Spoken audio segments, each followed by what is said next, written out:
पंडित इंद्रमणि धनसयाल बताते हैं कि एक दारुक नाम का असुर था।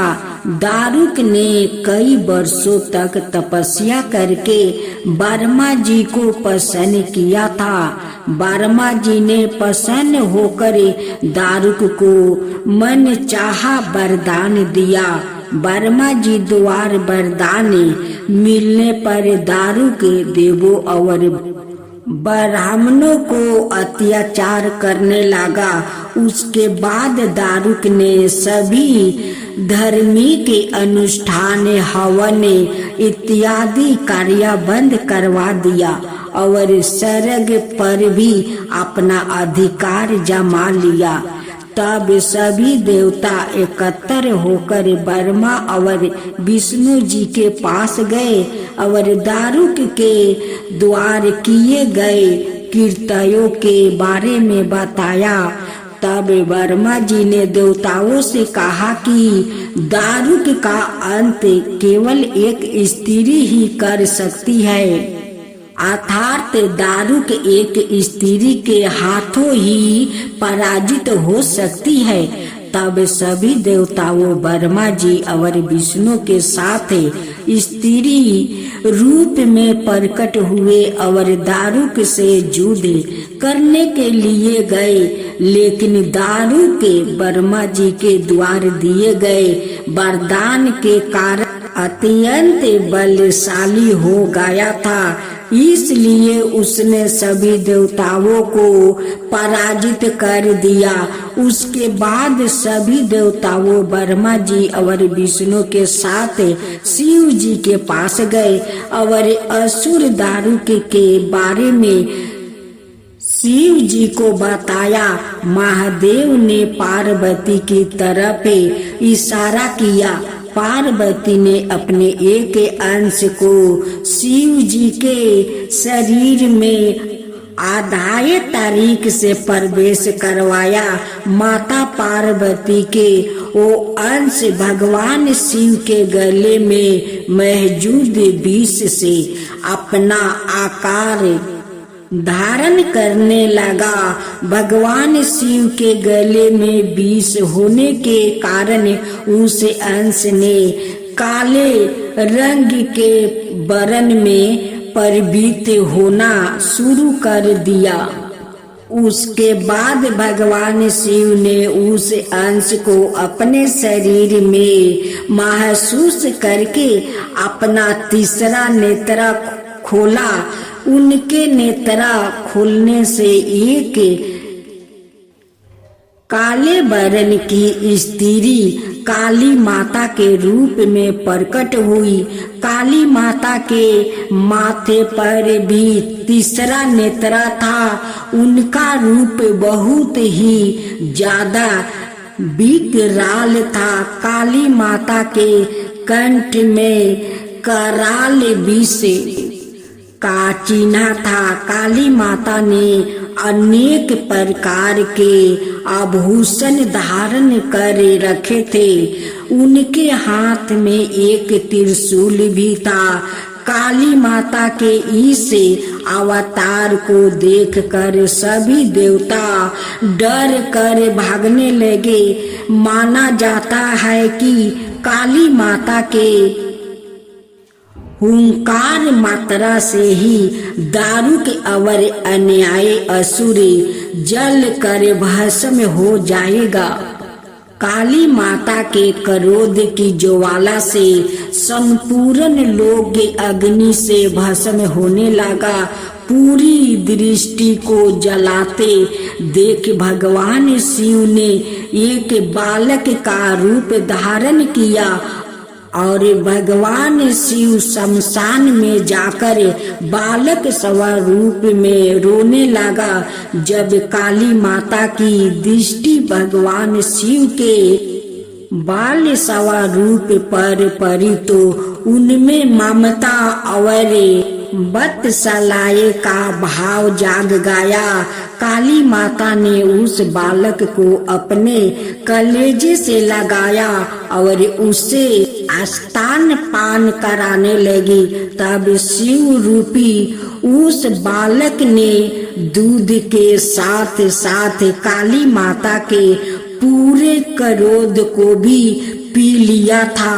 माना जाता है कि माता के क्रोध से 8 मूर्तियां उत्पन्न हुई, जिन्हें क्षेत्रपाल के नाम से जाना जाता है। आज सुने आप प्रदोष व्रत कथा।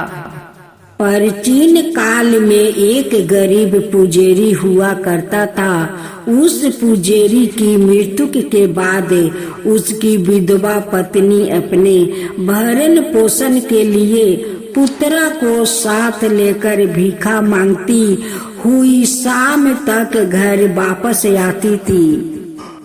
एक दिन उसकी मुलाकात विदर्भ देश के राजकुमार से हुई, जो कि अपने पिता की मृत्यु के बाद दर दर भटकने लगा था।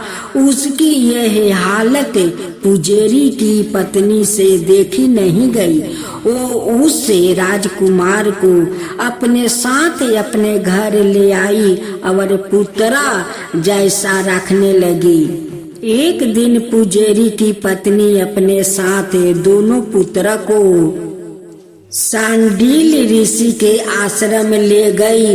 वहां उसने ऋषि से शिव जी के प्रदोष व्रत की कथा एवं विधि सुनी और घर जाकर अब वो भी प्रदोष व्रत करने लगी। एक बार दोनों बालक वन में घूम रहे थे। उनमें से पुजारी का बेटा तो घर लौट गया, परंतु राजकुमार वन में ही रह गया। उस राजकुमार ने गंधर्व कन्याओं के कीड़ा करते हुए देखा तो उनसे बात करने लगा। उन कन्या का नाम अंशुमती था। उस दिन वो राजकुमार घर देरी से लौटा। राजकुमार दूसरे दिन फिर से उसी जगह पहुंचा जहां अंशुमती अपने माता पिता से बात कर रही थी। तभी अंशुमती के माता पिता ने उस राजकुमार को पहचान लिया और उससे कहा कि आप तो विदर्भ नगर के राजकुमार हो ना, आपका नाम धर्मगुप्त है। अंशुमती के माता पिता को वो राजकुमार पसंद आया और उन्होंने कहा कि शिव जी की कृपा से हम अपनी पुत्री का विवाह आपसे करना चाहते हैं। क्या आप इसे विवाह के लिए तैयार हैं? राजकुमार ने अपनी शादी के लिए हाँ कह दी तो उन दोनों का विवाह संपन्न हुआ। बाद में राजकुमार ने गंधर्व की विशाल सेना के साथ विदर्भ पर हमला किया और घमासान युद्ध कर विजय प्राप्त किया और पत्नी के साथ राज करने लगा।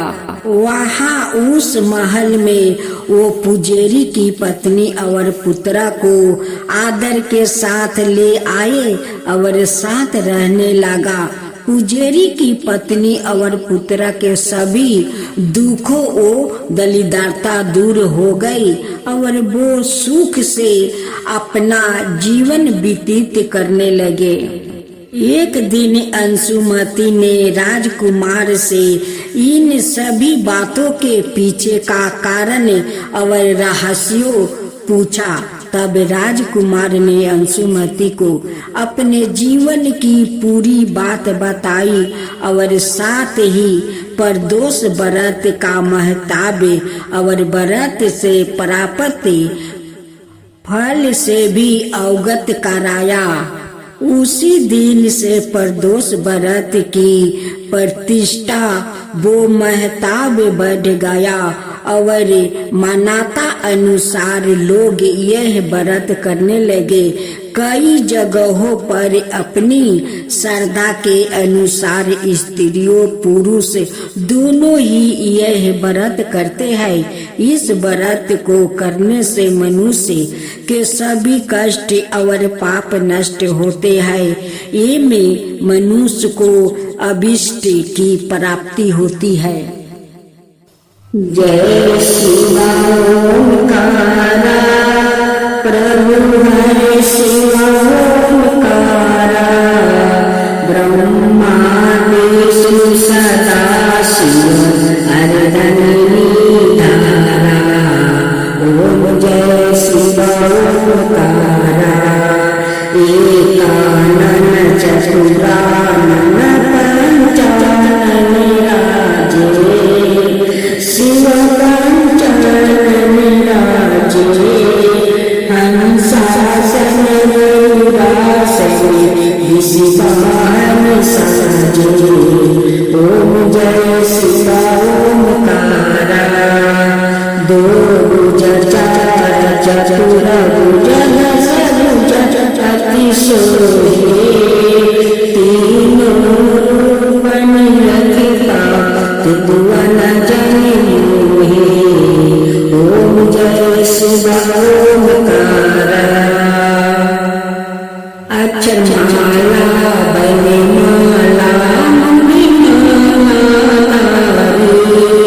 चंदन निर्मद सोहे बोले सुधिकारी।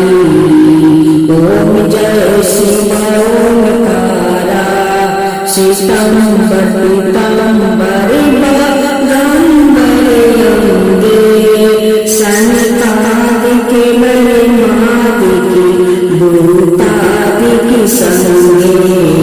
ओम जय शिवा ओंकारा करके मध्यम कमंडल चक्र सुंदरता जग करता जग भरता जग पालन करता। ओम जय शिवा ओंकारा ब्रह्मा विष्णु सदा शिव जानते अविवेका प्राण बचर के मध्यम याहे तीनों एका। ओम जय शिवा ओंकारा तीर गुण शिव जी के आरती जो कोई नर गावे शिवा जो कोई नर गावे। कहत शिवानंद स्वामी मन रजत शिवानंद स्वामी मन बाचित फल पावे। ओम जय शिवा ओंकारा जय शिवा ओंकारा।